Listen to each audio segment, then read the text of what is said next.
Alright, we got a PS5 here. I'm trying to do this without getting my ugly mug up in here. Last video was a little too distracting, so... Oh, looks like we got a little bit of dirt, dust, hair, all that kind of stuff in here. So, this one didn't come in for a cleaning. It came in for an HDMI port repair. That doesn't mean we don't give it a little brush and a little vacuum when we're working on it here. So, go ahead and do that real quick.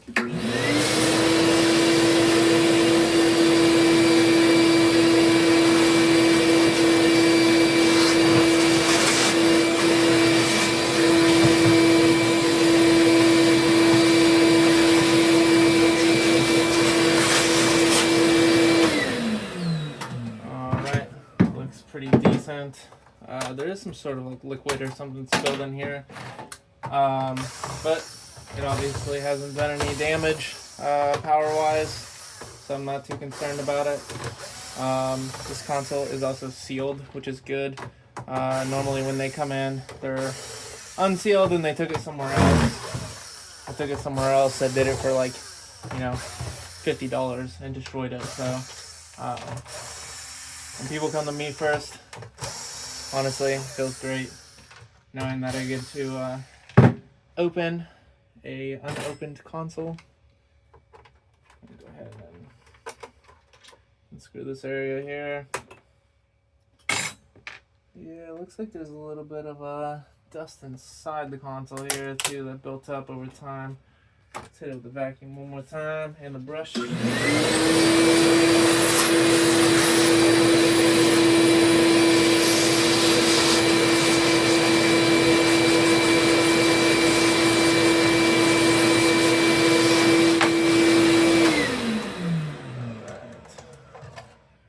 Oh yeah, good little bit of dust on there.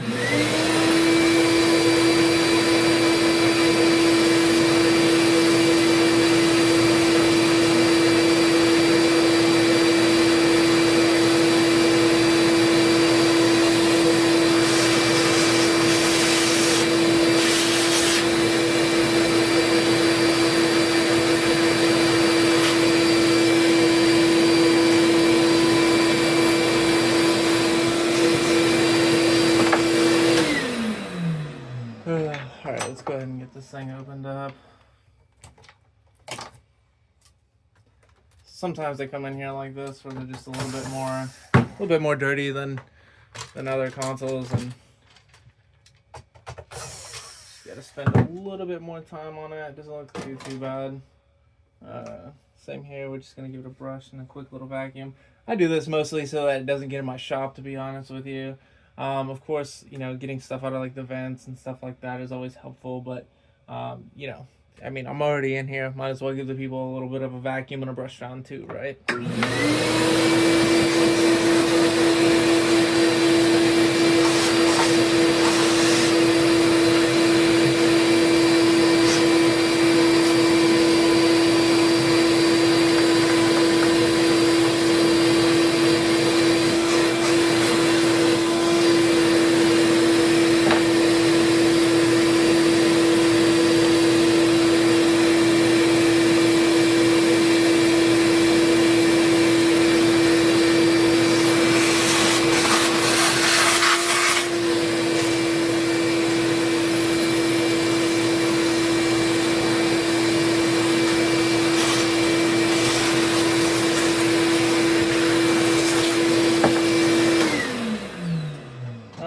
Looks 10 times better already. We're gonna go ahead and take this sucker apart.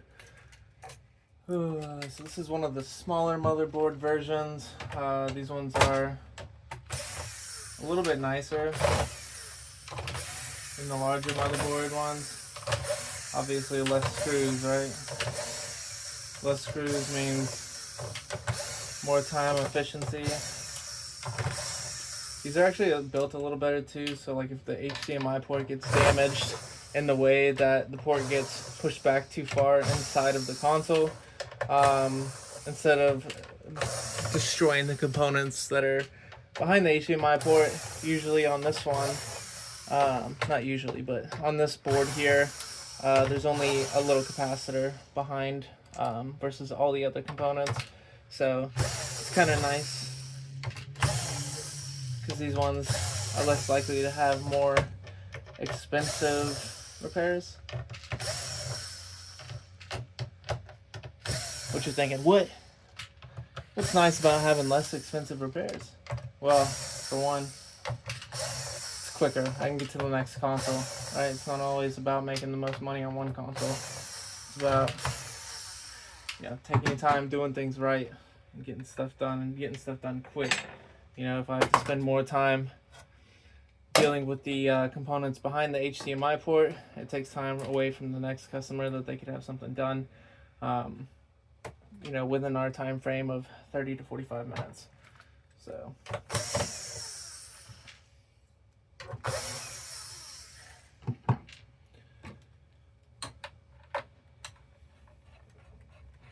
more than anything, like the old saying, time is money, right?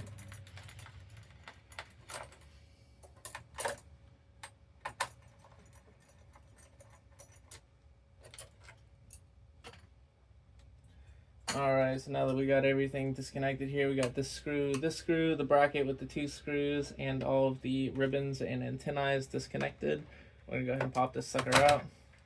And some of these, let me tell you, where it pops out right here and right here, some of these are built with this little black thing here, this little dowel, I guess, is too big. So when you go to take the board out, it doesn't even want to come out, Like there's been times where I had to scrape away at this thing with like a blade, just to get this out. So thankfully this one comes out easily, which is probably because I'm making a video, and that's usually how it works, right?